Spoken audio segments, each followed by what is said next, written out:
নমস্কার, মাই স্পেশালসের আর একটা সুন্দর ব্লগ নিয়ে আমি সংহিতা আবার চলে এসেছি। সবাই কেমন আছেন? ব্লগের প্রথমেই আমি সবার কাছে ক্ষমা চেয়ে নিলাম লেট আপডেটের জন্য। আগের ব্লগগুলো যারা দেখেছেন তারা জানেন সপ্তমীর দিন সন্ধ্যেবেলা কিভাবে কাটিয়েছিলাম সেটা আমি পোস্ট করেছি। আর এই ব্লগে রইল অষ্টমীর দিন কি করলাম সেগুলো। তো যাই হোক, আর বেশি কথা বাড়ালাম না, চলুন শুরু করি এবার। নমঃ দশদিক পালেভ্যৈ নমো নমঃ।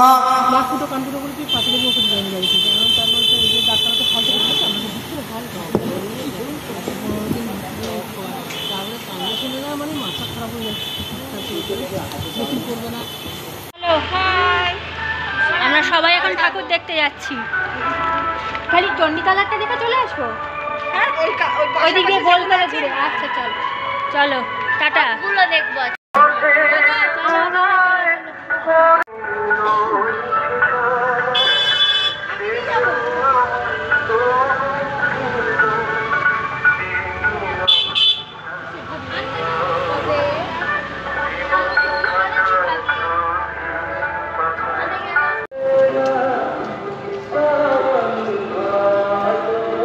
ভারত এই ঠাকুরটা দেখবো দুটো পর পর, আর ওই ভারত মাতার ঠাকুরটা দেখে ভারত মাতা যাবো। হ্যাঁ, এটা দেখবো, এটা দেখবো।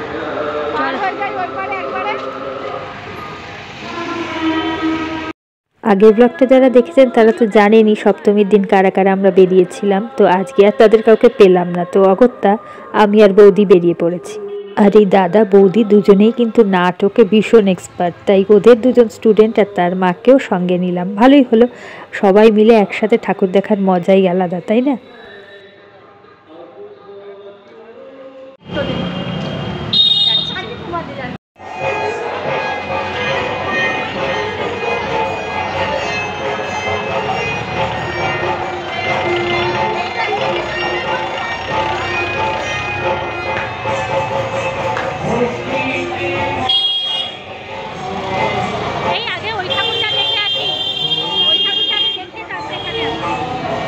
এই দুটো পুজো একদম গায়ে গায়ে হয়। প্রথমটা যদিও সাধারণ, কিন্তু এই দিকে যেটা সেটা হয় থিম পুজো।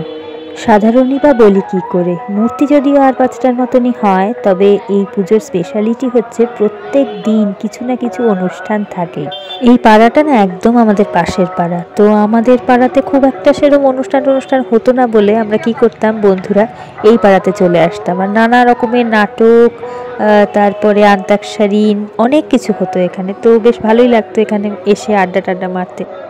এবারকার থিম যে কি সেটা ঠিক এখনো বুঝতে পারিনি, দেখি ভেতরে গিয়ে যদি কিছু বোঝা যায়। আমার সীমিত বুদ্ধিতে তো মনে হচ্ছে যেন নারী স্বাধীনতার বিষয়ে কিছু বোধহয় বলার চেষ্টা করেছে। কি সব খাঁচা টাচা বানিয়েছে, আবার একটা পুতুলের মতো ডানা বানিয়েছে, মনে হচ্ছে ওরকমই কিছু, মানে মেয়েদের উঠতে দেওয়া হোক এরকমই কিছু তো মনে হচ্ছে। ওই অভয় আর এটা তুলেছে না আজকে দিনে ওর মা বাবার কি অবস্থা। হ্যাঁ সত্যি সত্যি, আমি এটাই ভাবছিলাম যে গত বছরে তো ছিল এটা, গত বছর অঞ্জলি দিয়েছে, গত বছরও সবথেকে বড় জিনিস বিয়ের সব জিনিস বাহ। এটার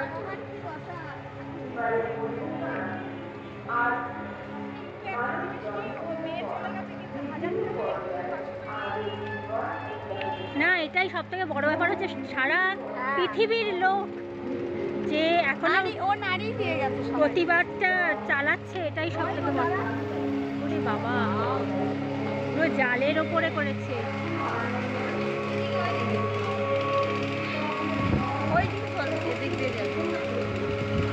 দেখ কি থিমটা কিন্তু দারুণ করেছে রে, পুরো জাল দিয়ে দেখ ধীরে ধীরে, মানে মেয়েদের যে কিরম অবস্থা সেটাই বোঝাতে চেয়েছে। মেয়েরা যে কিরম জালে আটকে পড়ে যাচ্ছে পুরো সবাই, দারুণ করেছে।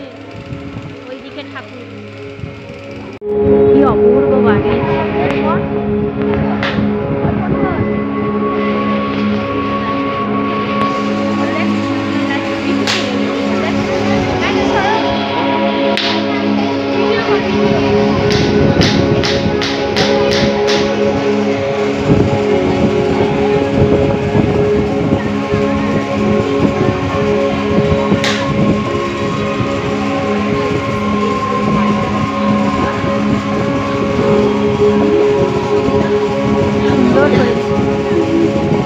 মণ্ডপের ভেতর ঢুকে আমি পুরো মন্ত্রমুগ্ধ হয়ে গেছি, মানে একদম স্পিচলেস যাকে বলে। মানে এমন একটা পরিবেশ যে সেখানে আর কোনো কথা বলাই যায় না। তো যাই হোক, দুটো ঠাকুর দেখা হয়ে গেল, এবার আরেক দিকে যাচ্ছি।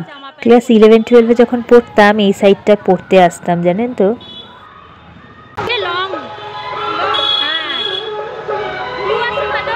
আসে মোটামুটি। এখানে আমার একটা বন্ধুর বাড়ি, জানিস, এই গঙ্গা যমুনা ফ্ল্যাট আছে না ওই সাইডে, আমার একদম ছোট্টবেলাকার বন্ধু থাকে। মানে না তোর বন্ধু? হ্যাঁ, টিনাও তোর সাথে পড়তো না? হ্যাঁ, টিনা তো অনেক পরে, টিনা অনেক পরে এসছে।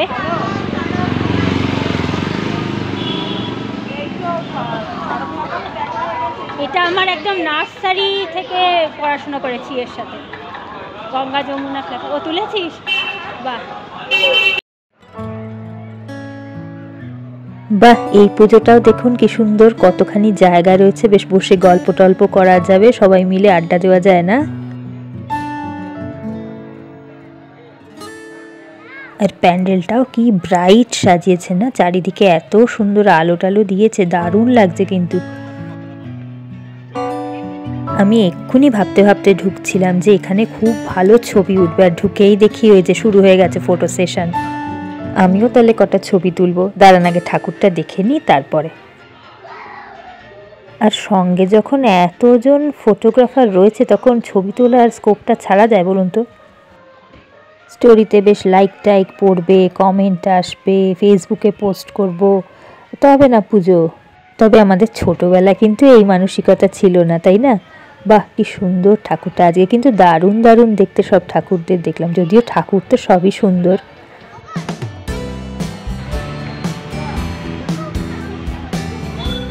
গেল আজকে আমাদের ঘোরা, আজকের মতন হয়ে গেল। বাড়ি ঢুকছি, সবাই ক্লান্ত বিধ্বস্ত। একজনের একটু কোল্ড ড্রিঙ্কস খেতে ইচ্ছা করেছে, কিন্তু দোকানপাট সব বন্ধ হয়ে যাচ্ছে বলে আর কাছাকাছির মধ্যে পেলো না। তো আজকে তাহলে এইটুকুই থাক। কেমন লাগলো অবশ্যই জানাবেন, ভালো লাগলে একটা লাইক দিয়ে দেবেন, আর কোনো সাজেশন থাকলে অবশ্যই কমেন্ট বক্সে জানাবেন। ভালো থাকবেন, সুস্থ থাকবেন, আনন্দে থাকবেন, আর নিজের খেয়াল অবশ্যই রাখবেন। তাহলে খুব শিগগিরই আর একটা সুন্দর ব্লগ নিয়ে ফিরে আসছি।